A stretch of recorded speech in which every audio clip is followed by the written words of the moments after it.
Sir या राजवाड्याच्या चौतऱ्यावर गेल्या 22 वर्षात मी कधी चढलो नाही आणि ज्या ज्या ग्रुपला मी मार्गदर्शन केलं त्याने मी विनंती केली की आपणही चढू नये. कारण समाधीची जागा जेवढी आपल्याला पवित्र आहे ना तेवढी ही जागा आपल्याला पवित्र आहे. कारण आपल्या राजाने त्यांच्या जीवनाचा शेवटचा श्वास या ठिकाणी घेतला. इथे येणारे लाखो शिवभक्त इथली माती उचलून आईना आणा आईना तुम्ही इथे बसा. आईना या मॅडम पुढे या ना इकडे बसा इकडे इथे बसलात तरी चालेल. चला या इकडे.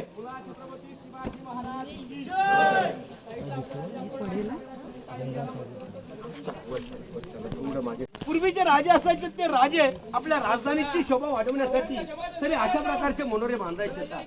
हे मनोरे सजवले जायचे यावरून त्या राजाचं वैभव काय असेल याची कल्पना केली जायची. महाराजांनी त्या काळात यांना किती सजवलं असेल याची आपल्याला कल्पनाच करावी लागेल. हे एकावर एक असे 5 मजले होते 5 मजले पण आज तुम्हाला 2च मजले पाहायला मिळतात. समोर बघा ती छोटी रूम ना विटांमध्ये पुढे बांधलेली दिसते बघा. तो दादा बसलाय बघा तिथे. छोट्या रूमला महाराजांची मेन किंवा टकसाळ म्हणतात. टकसाळ करन्सी त्यांची नाणी होती ना नाणी शिवराई होन राजमुद्रा इथे बनवलं जायचं. ही टकसाळ आहे पैसे छापले जायचे. जसे हे 2 मोनेरे पाहिले ना तशाच प्रकारचे एक मोनेरे इथे पण आहे. हे द्वादशात 12 कोणी आहेत आणि समोरचा अष्टकोनी आहे. याला महाराजांचा सज्जा गॅलरी किंवा बाल्कनी असं म्हणतात.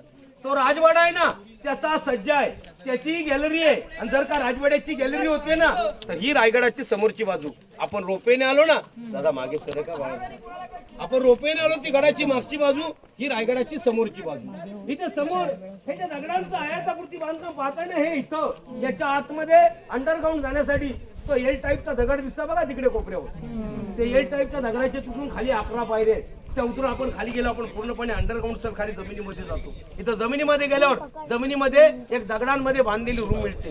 जास्त मोठी नाही. इथे अंडरग्राऊंड जमिनीमध्ये 8 बाय 10ची एक छोटी रूम आहे. ज्या रूमला खलबतखाना म्हणतात. खलबतखाना गुप्त चर्चा करण्याचं ठिकाण. आपण म्हणतो ना सर या कानाचं म्हटलेलं या कानाला समजायला नको. अर्थात महाराजांचे गुप्तहेर कोण ओके बराबर महाराजांचे गुप्तहेर होते बहुरूपी बहिर्जी नाईक.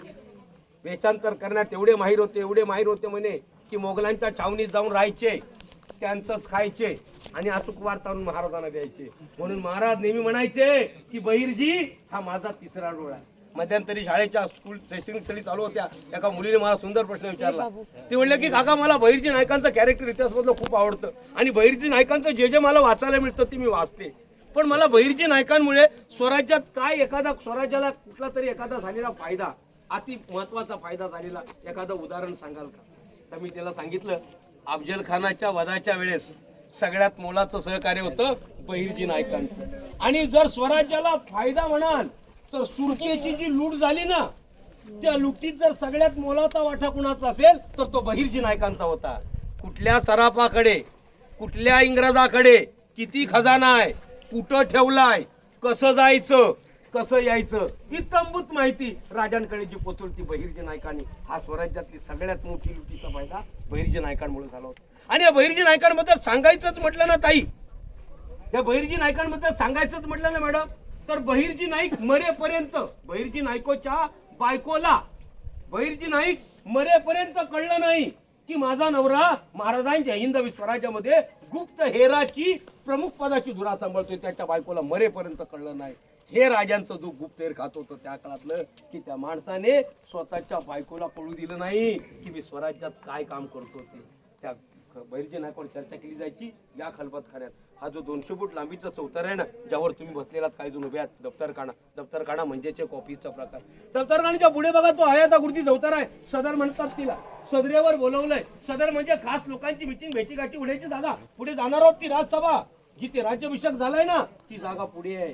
सदर पुढे राजसभा दिवाने खास पुढे दिवाने आम. पण तिकडे जाण्यापूर्वी तर इकडे थोडस सरकता का तुम्ही या लोकांना मला दाखवायचं आहे. मागे थोडं मागे समोरच्या बाजूला बघा ते 2 इलेक्ट्रिक पोल दिसतात बघा. दिसले का.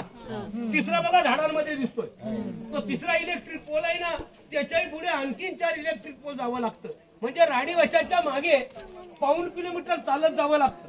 300 फूट खाली कड्यात उतरल्यानंतर ज्या तटबंदीवर आपण उभं राहतो ना ती तटबंदी म्हणजेच हिरकणीचा बुरुज. जी हिरा आपल्या वाडासाठी उतरली हिरकणीचा बुरुज या दिशेला आहे. हिराच्या कथा कविता कादंबऱ्या गोष्टी चित्रपट मध्यंतरी सोनाली कुलकर्णी एक चित्रपट आणला होता हिरकणी, पाहिला असणार तुम्ही सगळ्या. हिराच्या कथा, कविता, कादंबऱ्या, गोष्टी, चित्रपट तुम्ही पाहिला असणार, भले पाहिलं असणार तुम्ही. परंतु रायगडावर आल्यावर हिराची तुम्ही पाहिलं असणार, पण रायगडावर आली हिराची आठवण करून देणं माझं कर्तव्य आहे. सुंदर कविता आहे, ऐकायची का दादा? ऐकायची साहेब? मॅडम कुठल्या पाठ्यपुस्तकात लिहिली नाही आणि अभ्यास पूर्ण म्हणून ऐकतो. बोलू बोलू. रायगडावर राजधानी ती होती शिवछत्रपतींची, आणि कथा सांगतो ऐका मी, येथील हिरकणी बुरुजाची. हो वसले होते गाव तळाशी वाळसुरी या नावाचे, आणि राहत होते कुटुंब ते गरीब धनगर गवळ्याचे. आई बाई को ताना मुलगा, कुटुंब होते छोटेचे, आणि सोबत होते हिरा नावच्या तडबदार घरवालीचे. सांज सकाळी हिरा जात असे दूध घालिन्या गडावरी, चालत होती उपजीविका त्याने कीच्या धंद्यावरती. एके दिवशी दूध घालिता गडावर हिरा विसावली, ध्यानी नाही आले तिच्या सांज वेळ कधी टळून गेली. सूर्यदेव मावळतीला जाता होती गडाचे बंद दरवाजे, मनात व्याली हिरा म्हणाली घरी बाळताने माझे. हात जोडून करी विनवण्या, गडकरी खाली जाऊ द्या मला. गडकरी म्हणतात नाही अनुज्ञा आम्हाला शिवरायाची. बाळाच्या आठवेने झाली माय माऊली वेडी पिसी, कडा उतरुनी धावत जाऊनी बाळाला ती घेई कुशी. आतुलनीय धाडस पाहून महाराज ही स्तंभित झाले, हिरास साडी चोळी देऊन प्रेमे सन्मानित केले. कडियावरतीच्या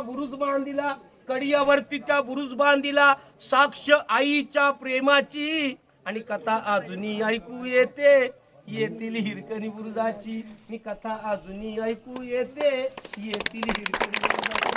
धन्यवाद साहेब. त्या आईचा महाराजांनी दरबारात सत्कार केला, तिला साडी चोळी देऊन सन्मानित केला, आणि मग आपली नजर ज्याने हा गड बांधला, राजाने हिरोज इंदुलकरांकडे नजर टाकली. त्या हिरोजींची आणि राजांची एकदा नजर झाली, आणि इंदुलकरांनी अशी मान खाली घातली. तर जेव्हा रायगड बांध पूर्ण झाला होता ना, तेव्हा राजाने एकदा इंदुलकरांना विचारलं होतं, इंदुलकर सर, तर यालाच महाराजांचा प्रशस्त राजसभा दिवाने आम असं म्हणतात. हे जे छत्र तुम्ही पाहता ना, छत्राच्या ठिकाणी महाराजांचा 352 वर्षापूर्वी शिवराज्याभिषेक सोहळा झाला होता. आपण सगळ्यांनी राज्याभिषेकाचं छायाचित्र पाहिले, याच ठिकाणचं आहे. तो राज्याभिषेक कशा प्रकारे झाला होता मी तुम्हाला ऐकवणार आहे. पण त्यानंतरचे जे बांधकाम, त्या बांधकामाबद्दल आधी सांगतोय. समोर हे जे छत्र पाहता का, फक्त छत्र, मेघडंबरी म्हणतात तिला. ही मेघडंबरी पंचधातू बसून तयार केली आहे. सर, पंचधातूची केली असल्यामुळे या रायगडच्या वातावरणाचा काहीच फरक पडत नाही. 1985ला जेव्हा आपले 7वे राष्ट्रपती डॉक्टर ज्ञानी झैल होते ना, ज्ञानी झैल त्यांच्या हस्ते या ठिकाणी बसवली गेली, तर तेव्हाच ती बनवली गेली. त्या मेघडंबरीमध्ये तो जो राजांचा सिंहासनारूढ जो पुतळा तुम्ही पाहताय ना, आताच 15 वर्षापूर्वी इथे प्रत्येक वर्षाला राज्याभिषेक सोहळा मोठ्या उत्साहानं आणि आनंदानं, तिथीनं आणि तारखेनं असं दोन्ही वेळेस केला जातो. एक 15 वर्षापूर्वी राज्याभिषेक सोहळा साजरा झाला, त्या दिनाचं महत्व ओळखून महाराजांच्या कोल्हापूरचे वंशज छत्रपती संभाजी राजे यांनी प्रतिकृतीमध्ये बसवले.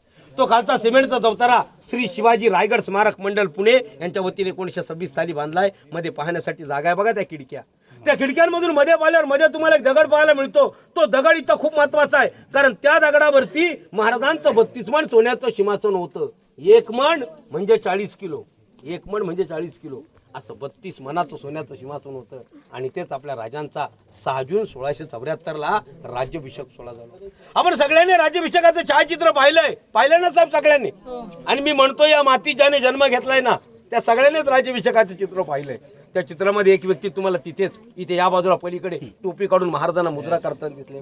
इंग्रजाला होता ईस्ट इंडिया कंपनीने त्यांचा वकील पाठवला होता राजांच्या राज्याभिषेकाला, ज्याचं नाव होतं हेनरी ऑक्झेंडर. आता हेनरी आपली रोजनिशी डेली डायरी लिहायचा, या इंग्रजांनी त्याची रोजनिशी लिहिली होती. आणि त्या रोजनिशीमध्ये त्याने आपल्या राजांचा इथला तो 6 जूनचा राज्याभिषेक कसा झाला होता तो लिहून ठेवलाय. त्याच्या त्या रोजनिशीच्या प्रती सर आज देखील आपल्याला बीबीडी मध्ये वाचायला मिळतात. हा बीबीडीचा लॉंग फॉर्म आहे बॉम्बे बुक ऑफ डगलस. त्याच्या त्या प्रतीनुसार ऑक्झेंडर म्हणतोय की छत्रपती शिवाजी महाराजांच्या राज्याभिषेकाची तारीख होती 6 जून 1674. त्याचीच मराठी तिथी होती की श्री नृप शालिवाहन शके 1596 आनंद नाम संवत्सर चालू असताना ज्येष्ठ शुद्ध त्रयोदशीला शनिवारी पहाटे 5 वाजता महाराजांचा राज्याभिषेक सोहळा ठिकाणी झाला होता. आणि तो इंग्रज काय म्हणतोय की त्या 6 जून 1674 या दरबारामध्ये छत्रपती शिवाजी महाराजांच्या राज्याभिषेकाला तेव्हा जवळजवळ 6000 लोक उपस्थित होते. महाराजांचा राज्याभिषेक शनिवारी पहाटे 5 वाजता त्या काळात इथं पूर्णपणे अंधार असल्यामुळे इथे मशाली लावल्या होत्या.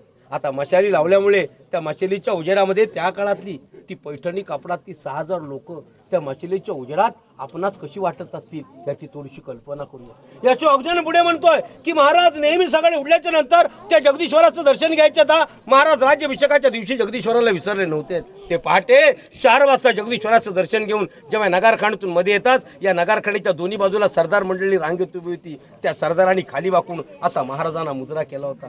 तो मुजरा घेतल्याच्या नंतर अगजण म्हणतो की महाराज इथल्या या 32 मण सोन्याच्या सिंहासनाच्या समोर खाली आलेत आणि महाराजांनी खालूनच ते 32 मण सोन्याचं सिंहासन पाहिलं होतं.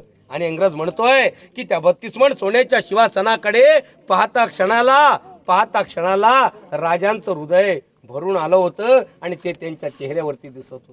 सर शिवराज्याभिषेक म्हणजेच महाराजांच्या जीवनातला केवढा मोठा आनंदाचा क्षण होता. कल्पना करा, महाराज जरा स्वतः राजा होणार होते. त्या दरबारामध्ये किती आनंदमय वातावरण असेल. आणि अशा आनंदाच्या सोहळ्यामध्ये त्या 32 मण सोन्याच्या सिंहासनाकडे पाहता क्षणाला राजांचं हृदय भरण्याचं कारण तरी काय होतं. या आनंदमय वातावरणामध्ये त्या 32 मण सोन्याच्या सिंहासनाकडे पाहता क्षणाला सर राजांचं हृदय भरण्याचं कारण होतं पुरंदरच्या लढाईमध्ये मारला गेलेला माझा मुरारबाजी. आणि कारण होतं घोडखिंड सर करताना पडलेला माझा बाजीप्रभू देशपांडे. राजे लाखाचे पोशिंदे तुम्ही लाख मेले तरी चालतील पण लाखाचा पोशिंदा जगाईच पाहिजे म्हणणार तो बाजीप्रभू देशपांडे. कारण होतं आधी लगीन कोंडण्याचं मगच माझ्या रायबाचा म्हणणारा तो ताना. आणि कारण होतं नेसरीच्या खिंडीत नुकताच मारला गेलेला माझा प्रतापराव गुजर. शिवा काशीत बाजी पासळकर असे असंख्य वीर आज महाराजांना या आनंदाच्या सोहळ्यामध्ये या दरबारामध्ये कुठेच त्यांची उपस्थिती दिसत नव्हती. म्हणून ते हृदय भरून आलं होतं. खालीच उभं राहून सिंहासनाकडे पाहून सिंहासनाच्या शेजारी बसलेल्या आऊसाहेबांकडे पाहिलं होतं. आऊसाहेबांच्या डोळ्यांच्या अश्रू ते पाहिल्यानंतर राजांचंही हृदय भरून आलं होतं. पण राजानं रडायचं नसतं. राजानं कधी स्मशानात जायचं नसतं आणि राजानं कधी चितेला अग्नी द्यायचा नसतो. राजांचं हृदय भरून आलं होतं पण त्या क्षणाला महाराज रडू शकत नव्हते. महाराजांच्या बाई लटलडत होते आणि त्या लटलडत्या बाईने जमा राजा त्या 32 मण सोन्याच्या सिंहासनावर अडून होण्यासाठी जाणार. त्याच वेळी चौकजण म्हणतो की महाराज तेव्हा त्या तिथल्या या पहिल्या पायरीला नतमस्तक झाले होते. त्यावेळेस महाराज या भरलेल्या 6000च्या दरबारामध्ये त्या सिंहासनाच्या शेजारी बसलेल्या आऊसाहेबांना नक्कीच म्हटले असतील की आऊसाहेब आज जी सुवर्णाच्या सिंहासनाची ही जी स्वराज्याची जी मी पहिली पायरी चढतोय ना, हा माझा मुरारबाजी. ही स्वराज्याच्या सिंहासनाची दुसरी पायरी मी चढतोय तर माझा बाजीप्रभू देशपांडे. ही तिसरी पायरी म्हणजेच माझा ताना आणि चौथी पायरी मी चढतोय तो माझा प्रतापराव गुजर. महाराज वरती गेलेत. काशीच्या गागा भट्टाने पुढे येऊन महाराजांच्या डोक्यावरती सप्त नद्यांच्या पाण्याच्या शत धारा सोडल्यात. सर महाराजांचा विधिवत अभिषेक होऊन महाराज सुवर्णाच्या शिवसरोवरात याच ठिकाणी 352 वर्षापूर्वी काशीच्या गागा भट्टाने महाराजांच्या डोक्यावरती छत्र धरतात. या दरबारामध्ये बुरजुबदाराने एकच ललकार दिली की प्रौढ प्रताप पुरंदर क्षत्रिय कुलावतांश सिंहासनाधीश्वर महाराजाधिराज राजा शिव छत्रपती की जय अशा घोषणा झाल्या. असं नाही तुतारे चौघडे वाजायला लागले. महाराजांवरती सुवर्ण तुलांचा आणि फुलांचा वर्षाव झाला. आणि अशा तऱ्हेने महाराजांचा 352 वर्षापूर्वी ज्या ठिकाणी राज्याभिषेक सोहळा झाला सर ती ही शिवासनाची जागा आणि ती ही राजसभा. सर मी आज तुम्हाला दाखवू शकणार नाही, गर्दी भरपूर आहे म्हणून, पण माहिती देणं माझं काम आहे. काय दाखवू शकणार नाही तरी